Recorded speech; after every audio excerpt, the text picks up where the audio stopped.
Hey loves, welcome back to Day Spills Tea. I of course am the lovely Day, and I'm making this next video hoping that it don't put me in no type of danger. I'm joking, but this is really no laughing matter. So a few minutes ago I was talking to you about this case between Cardi B and Tasha K and how it's looking pretty horrible for Tasha K. Most of what we know of what has happened from the courtroom has been because of reporting from Dennis Byron down in Atlanta. And the important thing about that is I was already showing much respect to him for what he's doing, because he's been like the only one who I have really found given like a full play-by-play of what's happening in this courtroom. But God, he deserves so much more respect than I even thought. Before I get into explaining why, go ahead and hit the thumbs up button, do all that good stuff. Drop down in the comments, tell me what y'all think about this case. Like, how far will we go for clout and clicks and views? Because for me, it's not very far. Like, I can't even post consistently. So for me, it's obviously not very far. But for some people, there appear to be no limitations. In this particular case, what I'm referring to is that right after I recorded the last video, I'm going back to look for updates and things like that on Dennis's Twitter. And I probably should have caught this earlier, but it's been a busy day. Okay, it's my Saturday. And I realized that he has posted this article about Tasha K allegedly threatening his life 2-3 years ago.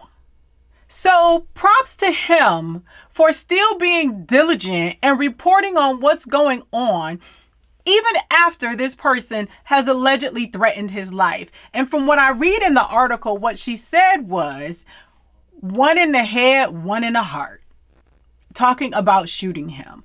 And according to the article, a judge actually ordered her to surrender her firearms because it got that deep. So basically what happened, okay, so to give you some backstory, when Cardi initially wanted to file a lawsuit against Tasha K back in like 2018 or so, she was having a very hard time getting her served in order to actually get the ball rolling. Cardi B, according to Dennis, when he was on the lead attorney, reached out to him basically asking for him to find a way to facilitate her being served, and Dennis did that. In addition to doing that, and I'm not sure if Tasha is aware of that or not, but one would have to assume. But in addition to that part, Dennis also had been in Tasha's neighborhood, and he had interviewed a few of her neighbors, just kind of trying to get information about her character and, you know, how far she would go and things like that. And apparently back in 2019, this article is dated April 9th of 2019. Back then, Tasha made up stories about him saying that he was coming to the neighborhood to stalk her young daughter. Allegedly made up stories. And so he feels like this is something obviously personal for him. So it was, you know, I was wondering, like, why is he the only one who care about reporting this story? But now I know why, because it is kind of personal for him. And, you know, props to him that throughout this whole time that he's been reporting on this, he never really talked about this happening to him. He never really talked about the fact that this was the same, as he calls her, blogger lady who threatened his life. Like, wow.